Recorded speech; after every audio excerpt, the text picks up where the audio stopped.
அனைவருக்கும் வணக்கம். ஸ்ரீ தேவா இண்டஸ்ட்ரீஸ். இனிமே ஹீரோ பேஷன் ப்ரோ தான் பார்க்க போறோங்க. இதில என்ன கம்ப்ளைண்ட்னா, இது பார்த்தாவே உங்களுக்கு தெரியும். இது மெயின் சேஸ்ல சேக்கப் த்ரூ மாட்டக்கூடிய போல்ட்டுங்க. இது வந்து ரஸ்ட் ஏறி கட் ஆயி போச்சு.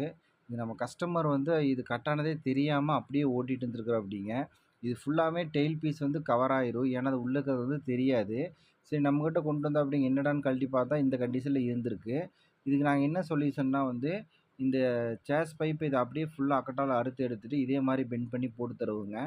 இதில பார்த்தாவே தெரியும். அதே மாரி ஒரிஜினாலிட்டியா இருக்கும். இதில பண்ணும்போது அதே மாரி டைமென்ஷன் அதே மெஷர்மென்ட்ல வந்து அந்த போல்ட் எங்க இருந்துச்சோ, அதே அக்யூரேசில வச்சு நம்ம வெல்ட் பண்ணணுங்க. அப்பதான் வந்து உங்களுக்கு சேக் அப்சர் ஃபங்ஷன்லாம் நல்லாருக்கும். மறுபடியும் வந்து இந்த மாரி கம்ப்ளைண்ட் வராது. இது எதனால வந்து இந்த மாரி ரஸ்ட் ஏறுது அப்படின்னா, இது ஆஸ் யூசுவல் தண்ணி வந்து உள்ள நின்னு, அந்த ரஸ்ட் வந்து அப்படியே டெவலப் ஆயி, அது ஃபுல்லாமே அந்த மெட்டீரியல் ஃபுல்லாமே அரிச்சிருதுங்க. அதனால தான் இந்த மாரி ஆயிருக்கு. இது பேசிக்கா எல்லா வண்டியிலும் ஒவ்வொரு சில இடத்துல வந்து ஆகுறதா. இந்த மாரி டிங்கரிங்கள் நாங்க எல்லாமே பண்ணி குடுத்துட்டுருக்குறோம். யாருக்காவது தேவைப்பட்டா கூப்பிடுங்க.